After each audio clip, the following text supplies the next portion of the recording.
So I did a podcast about the maiden, seductress, mother, and crone for the ladies. The guys are asking me, what about the guys? How do boys become men? Do we have a turtle, horse, eagle path through life? Or an everyman, rebel, hero path to follow?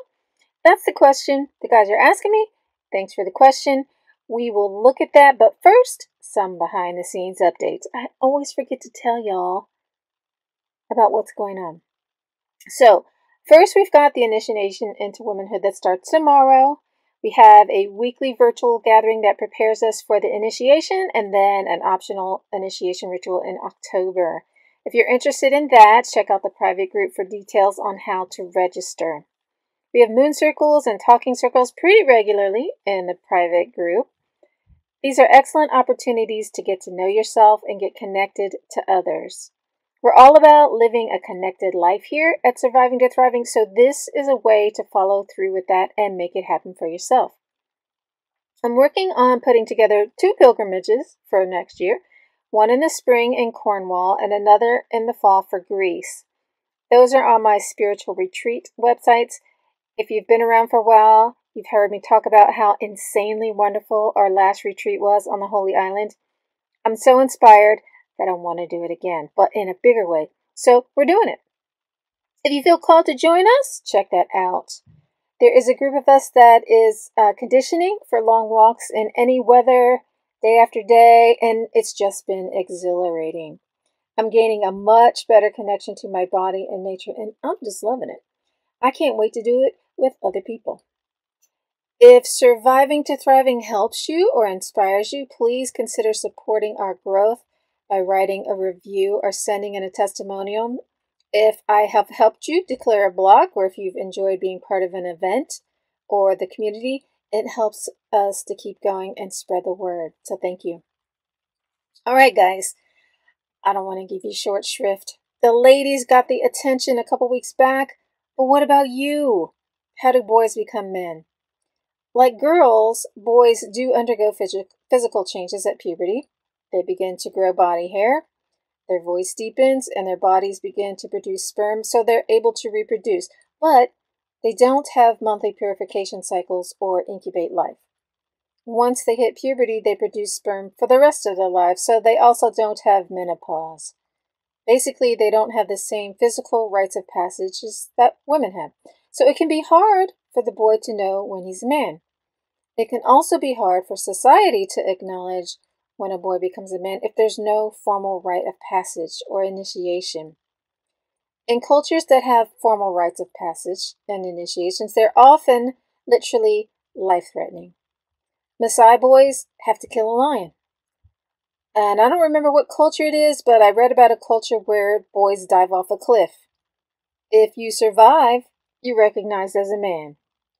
In ancient Sparta, in order for boys to become men, they underwent training on manners, strength, courage, cultural etiquette, and endurance. He had to learn how to hunt and fight. There were lots of cultural pressures to conform and be excellent. Then around 18 or 20, the young man had to spend a year away from society without weapons, servants, shoes, or bedding to learn self-reliance. When a boy in any of those cultures crossed over into manhood, nobody doubted who he was, his word, his power, or his status. He knew where he belonged and what he needed to do to be a member of society and to function as a man. Can you see the problem of men today? How do modern boys become men in the absence of a structure like that? Is it even important that this happens? I think so. If you look at the statistics, they're pretty appalling. Women are outpacing men in education. Women are more likely to graduate from high school. On average, females have higher grade point averages than males. There are more women in college than men, and women are more likely to have a bachelor's degree at 23 than men are.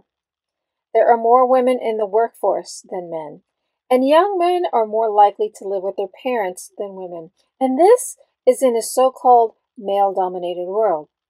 What's going on here, and how do we get back on track? Well, we still have the archetypes just like women. Fortunately for us, Jungian analyst Robert Moore and Douglas Gillette came up with a modern paradigm that works in the lover, warrior, magician, and king. So let's take a look at the first one, the lover. Freud had this theory called the Oedipus complex that said boys between the ages of 3 and 5 want to kill their fathers and marry their mothers. If their home life is not traumatic, after 5 or so, they grow out of it by identifying with their same-sex parent and allowing their sexual instincts to go dormant until puberty.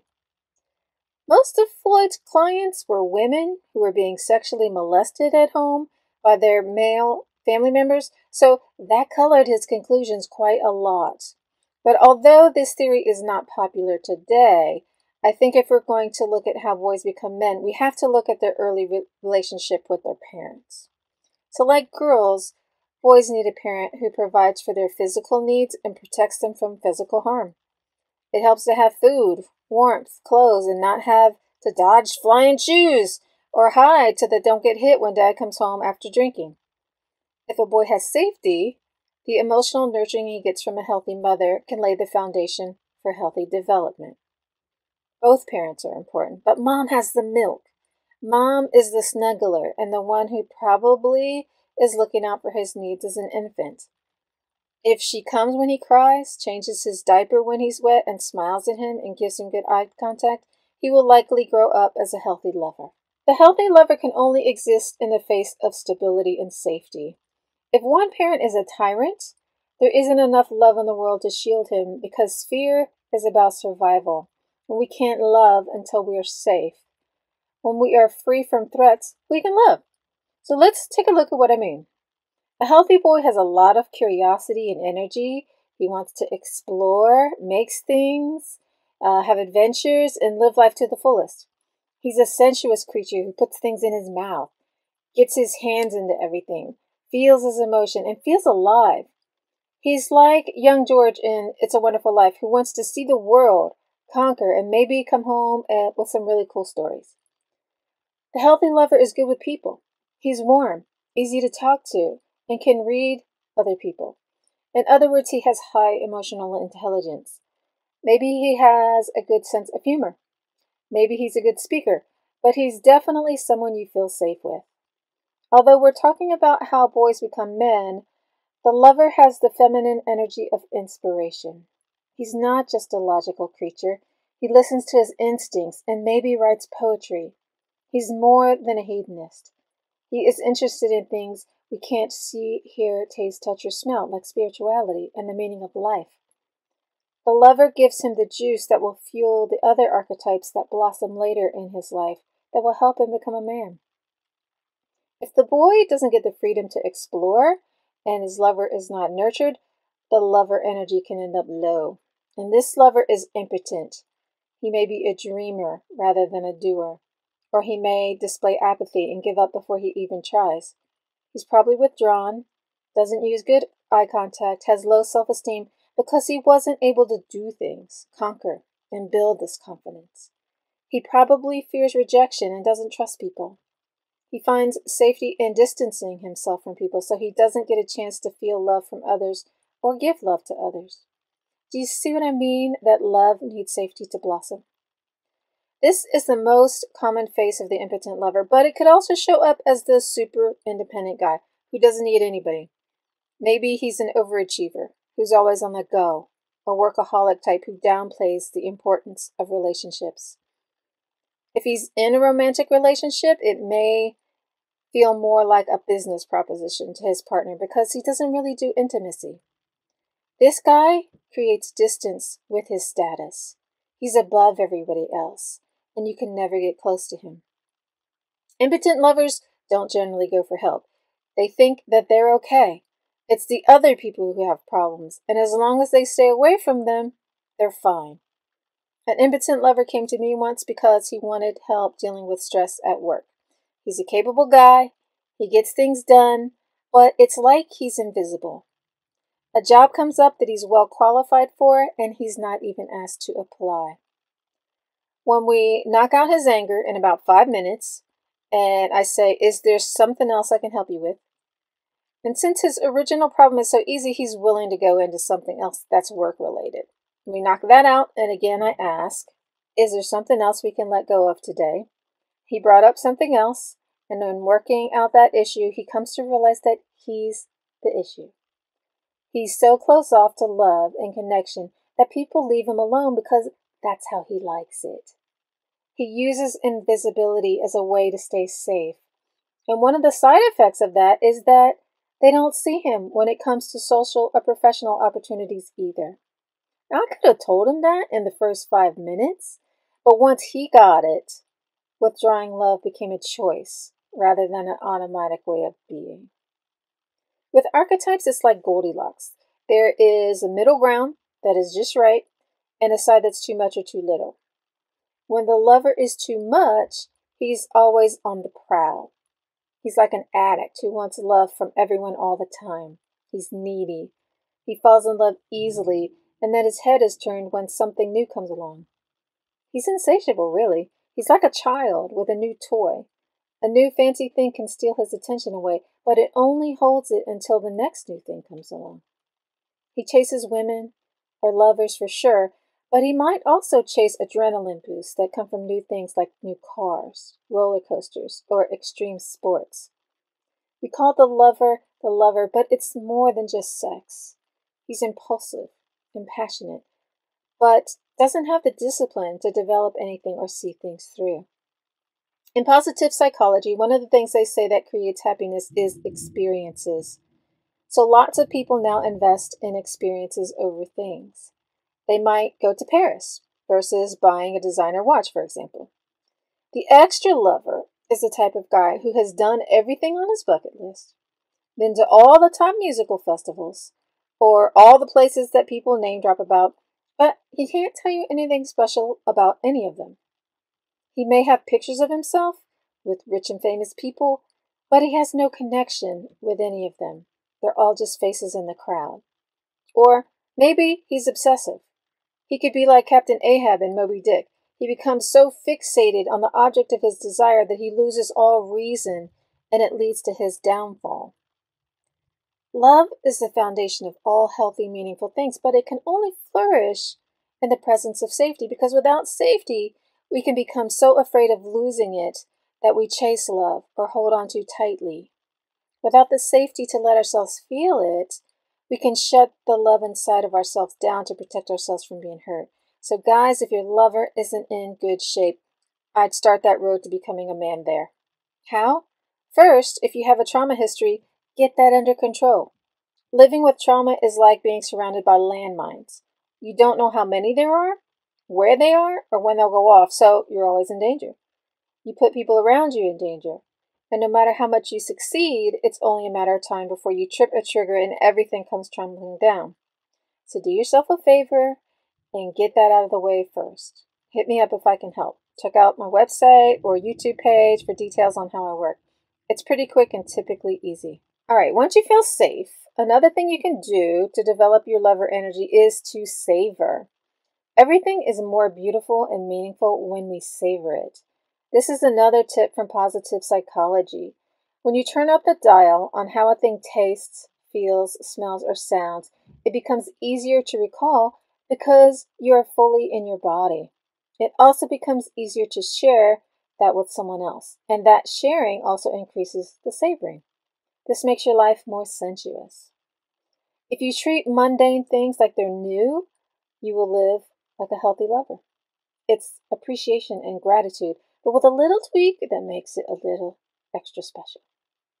Another thing you can do is go stargazing, surfing, or forest bathing. Put yourself somewhere in nature where you open yourself up to the awe that is nature.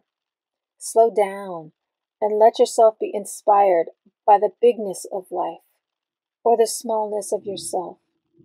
Allow yourself to be that little boy who found everything so amazing again. In tribal cultures, boys become men by doing a rite of passage that has to do with hunting or making war. Warcraft, defense, and creating safety are important to the tribe, so boys are reared for the role of the warrior. Fairy tales exist to give us solutions through life and give us a template for how to be. The role in many of them is for boys to slay the dragon, save the kingdom, and defend the city. They're being called upon to become warriors in some fashion, but war is now a profession. It's not something that everybody does. Not only that, but since World War I, there's a growing dislike for war. There were so many lives lost in World War I that people didn't want to go through that again. Then, when Vietnam came around and the images were brought home to us on television, there was even more protests against it. And if you think about it, it makes sense. I'm gearing up for a trip to Gettysburg and Antietam, and I'm doing a lot of research on both of those battlefields and the Civil War in general. There was such a loss of life over something that we should have been able to settle diplomatically. War is hellish. It's traumatic for the soldiers, the population, and our souls, but because we have professional soldiers who go off to war, it's not in our faces. We can close our eyes to what is done on our behalf. So how does a boy prepare for the role of a warrior when you can get kicked out of school for drawing a picture of a gun nowadays? Return to the stories where there are heroes, war movies like Gladiator that feature honorable fighters. You could read biographies of inspiring fighters like Marcus Aurelius to see how to balance philosophy with fighting with honor. Traditional martial arts also teaches this. In an old school martial arts class, you will learn Qigong, which is the basis of martial arts. It's about balance, discipline, when to fight, and how to fight. It's about how to use your opponent's energy against them, and also how to return to a place of peace when the fighting is done and sit down and have a tea ceremony. So your identity is not about being an MMA fighter or a badass. You're not a Spartan where your whole being is wrapped up in fighting. You're a part of the entire cosmos. So meditating helps. It adds a spiritual component to the fight and keeps life more holistic. The other side of death is life, so meditating on both keeps things balanced. The warrior needs a healthy dose of courage, so a great way to bring that into your life is by doing things that scare you. Ask that girl on a date. Get that degree. Start the new business. In researching for this podcast, I looked up things that scare me to see what types of things that people are afraid of. I stumbled upon this list that made my eyes water. It had things on it like bees, forgetting to do something, being hypnotized and saying no. If your list looks like that, you're a long way from fighting for things that are worth standing up for or protecting those you love. This is probably trauma stuff, so get some help with that. In all the inspiring warrior stories, the warrior is fighting for something. People think that the Civil War was about slavery. While that was an important component of it, it wasn't about slavery. It was about self-determination. It was about freedom. People were willing to die for that because they valued that. If you know what you value, it's easier to stand up when the time comes. If you don't, it's easier to get run over and become a follower or get run over by a strong dictator. Everyone needs something to believe in. If you don't know what you value, you owe it to the warrior in you to find out. So what's the warrior do? What's his energy? How does the warrior help boys become men? I'm reading about the brave generals of the Civil War who could stand with their men and rally them to fight when the odds were incredibly against them. That warrior energy is determined, focused on the desired outcome, convicted, driven, and motivated by values. He's not a sellsword. He's brave, and he can motivate others. When we think about ninjas and martial arts, which embody a holistic warrior who has physical, emotional, and spiritual mastery, we think of someone who is mindful, not impulsive, and emotionally detached. I think that's a beautiful balance of the masculine and feminine energies. Another blend of masculine and feminine that the warrior embodies is this idea of the creative destroyer. We know that the crone is a destroyer. That's feminine energy. Creativity is the energy of fire, which is masculine. Together, the warrior wields this to destroy what's outdated, not working, or not healthy, to make way to birth something new. It's purposeful. Maybe we kill the boy to allow the man to be born. The warrior gets a bad rap in our society. I think this is why so many boys are failing to become men. We don't have a healthy role model to aspire to.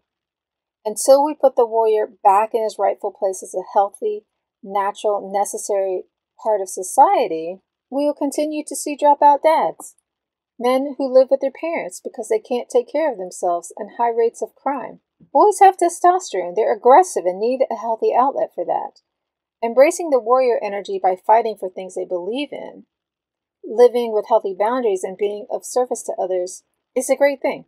When the warrior energy is squashed due to social learning to be nice, and the boy feels powerless, weak, and becomes soft, he may be a pushover who does what he's told and secretly hates it. He may become a people pleaser because getting dumped on is a way to feel important and noticed. This weak warrior may use manipulation to get his way. He's probably passive aggressive because he can't ask for what he wants. He probably uses a lot of negative self-talk because even if he's following the social script, somewhere inside, he knows he's failing himself. When the warrior is a warmonger because he's too much, he's dominating, full of rage, controls others through power and cruelty. He has no feelings and is often critical. He doesn't do what he does in service to others. He serves only himself. When you think of the horrible dictators and cult leaders from history, they're almost always in that category. So Hitler, Pol Pot, Idi Amin, Jim Jones. These guys seem like real go-getters because he can grind himself and anyone under him into the ground in pursuit of what he wants. But it's really an effort for him to outrun his inner demons and insecurity. I had a client with a warmonger mentality once. He was literally a gangbanger. He had spent most of his life incarcerated and didn't want to be in prison anymore. He's the guy who would bump into you on the sidewalk because it's demeaning to move out of the way for someone, even if it's a little old lady. Getting this guy to soften and express healthy warrior energy took about a couple of years because he had a lot of trauma. But he got there. Now he's able to have a conversation with people without assuming that they're setting him up for an attack. His guard is relaxed enough now that he can agree to disagree. He doesn't feel the need to flex when he walks in so that people don't try him. He's a completely different person. A healthy warrior is balanced. He fights for a purpose and then works towards reconciliation. It's not his way or the highway. He really is a servant of the people and works to unite all people like Generals Grant and Lee did at the end of the Civil War. We had World War II because that wasn't how World War I ended. It ended in humiliation. Boys become men when they feel like a man. Fighting, winning, and maintaining peace and dignity goes a long way in creating that sense of self, that sense of belonging to a community and feeling good about it. When we push men to avoid confrontation and seek peace at any cost, we deprive them of healthy ways to express and deny their manliness. Men are not women, nor should they be. Avoiding confrontation actually exacerbates trauma because you have to confront the thing that's triggering you for your brain to learn to differentiate between what is safe and what is not. So avoiding conflict makes conflict avoidance worse. That's where we get stonewalling from, which is a relationship killer. So everything's connected. Healthy archetypes create healthy people. If we're looking at the male archetypes as stages of life, the lover happens from birth to mid-adolescence. The lover continues to be active throughout life, but that's when the energy begins to develop and is the strongest. The warrior is always present as well, but kicks in mid-adolescence when boys begin to get a sense of self as someone separate from his parents. He starts to have his own thoughts and desires, and the thing he is fighting for first is quite likely his own sense of self. The magician kicks in, I'd say, in middle adulthood. If we think of the magician as a trickster, we know that kids like to play tricks and create illusions, but the magician is more than that. He's wise, and wisdom takes time to develop. He has some life experience and can think conceptually. He can apply data in creative ways to see things that others may not see.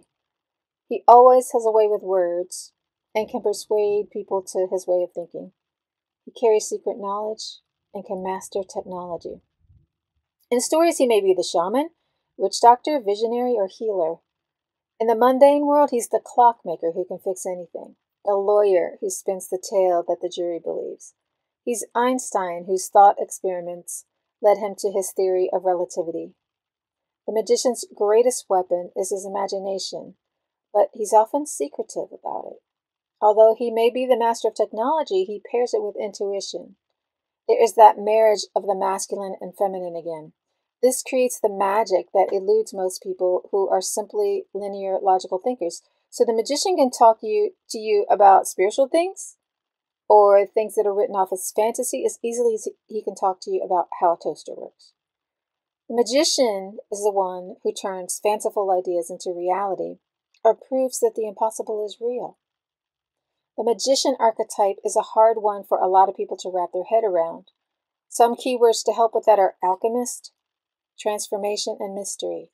When you think about those things, it's easy to see why the magician is a bit of a shapeshifter. It's hard to put your hands on those, right? What is the secret knowledge that the magician needs to share so that boys become men? It's about how to make that transformation. The healthy magician is this incredible creature who has gained a lot of knowledge, knows how things work, and wants to share that to transform society and help people get to where he is. It's your grandfather who taught you how to change a tire, woo a girl, or how to hunt.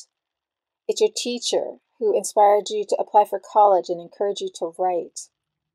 It's your best friend's father who took you hunting and fishing and taught you survival skills. Or maybe it's your next door neighbor who you never had a conversation with, but you watched how he was always polite with his wife and how loving they always were together. So the magician is a teacher, but he's a teacher of mysterious knowledge. He teaches things we don't talk about. Without him, boys can feel like they have to go find themselves. They probably aren't searching for themselves. They're more likely seeking to prove themselves and to belong somewhere. The magician gives them that. And it's hard to become a magician if you don't have one in your life to teach you the hidden little things that make that transformation happen. When this magician energy is alive and well, it lights a fire within us that makes us want to discover, create, synthesize, and leave the world a little better than how we found it. When the magician energy is too high, which is the most common way I see this, it shows up as someone who knows a little something, but promises more than he can deliver. And it may maybe keep teasing about more to come, but never comes through. There is this huge coaching world out there that's full of marketers who are great at marketing, but not very good at delivering the goods. Or they leave people feeling good, but don't create any real lasting change. I'm not saying they're doing it intentionally, but it happens nonetheless because the person isn't wise enough to know what he doesn't know. Or maybe he's too insecure to give up the goods because he doesn't want others to become his rivals or surpass him. It's not just the coaching industry that does this. We see this low energy magician anywhere anything is sold, from Wall Street to politics. They're everywhere trying to gain importance or influence by getting you to buy something or to love them. Or sometimes this high magician can be so involved with thinking about things that it never moves into anything practical. He only entertains ideas and doesn't put them into motion. He doesn't commit to any position for fear of being wrong. Or maybe he is someone who likes to tell you that you're wrong, but won't state his position to steer clear of any criticism. I love that guy. When the magician energy is low, he can look like a dreamer. He can see possibilities everywhere, but his procrastination means his ideas never get off the ground. Or he gets started, but when the hard work sets in, he gives up because it isn't coming easily. The problem with this guy is that he really is quite visionary. So for him to give up and not live up to his potential is crippling. He deals with it by begrudging others' success or even sabotaging them so they can't move beyond him. All these things come up from negative early experiences. I once worked with a low energy magician who had great ideas and the ability to pull them off, but never follows through with anything. He's scared to death of failing or being laughed at, and he never tries. This one took a while to unravel, too, because that wily magician can weave stories that hide the truth and justify reality, but the body never lies. And that's how I diffused that bomb. We bypassed his intellect and went through to the body, and the whole thing just came crumbling down. So what if you do? If you are on the high or low side, or have no magicians to mentor you, you can tap into this by being creative. Play. You know I love to play. I say this all the time. So do something for the experience of it, and you never know what magic can pop out. Do something meditative where your mind is shut off. So for me, that's hiking. I get the most amazing insights from hiking. I solve problems in my sleep. I'm totally serious. I do most of my heavy lifting when I'm not thinking. Find your way of doing that by doing something meditative. Joining a men's group is another idea. Or find some manly men who are doing something out in nature, some extreme sports, or something related to survivalist stuff. Do something that taps into your creativity with other men. I have a private group because I strongly believe that the top 5 people you spend the most time with highly influence your thoughts, behaviors, and outcomes. If you don't have healthy people, join my group. We're always positive, real, vulnerable, and curious. It gives you a place to practice all those things.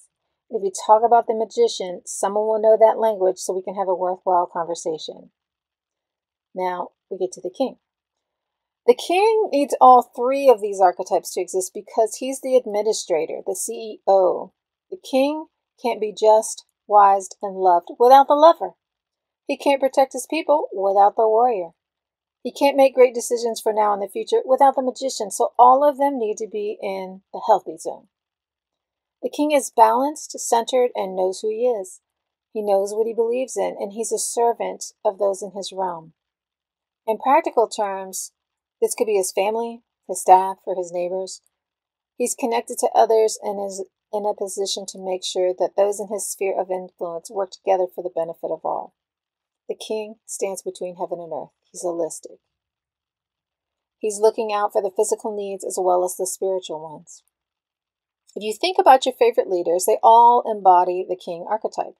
They make tough decisions. They aren't afraid of change. They can get things done. They can take charge. They can administer complex systems so all the different pieces of the puzzle work together. The king is also the standard bearer. Women wear white wedding dresses because Queen Victoria created that trend. Nehru jackets were popularized by Nehru. So he sets the standard. The king is quite like the benevolent father. He embodies integrity. He does what he says he's going to do and means what he says. You can trust him. He's a protector. The king makes sure that his borders are strong and that any encroachment is strongly repelled. He's the legal system. He creates fair laws and maintains order. He embodies fertility so that life continues and thrives. And by this, I mean all forms of creativity, not just making babies. He's a supporter of ideas, arts, crops, and technology. He wants everyone to flourish. And one of the ways he does this is to bless the life of others with material things, compliments, recommendations, referrals, promotions, or whatever he has to share.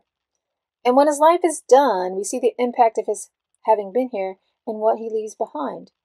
Maybe this means we name a school after him, or he has a huge funeral, but it probably means that he has changed the culture in some way. His legacy is peace, prosperity, or it could be something tangible like a pyramid, but most often it's love.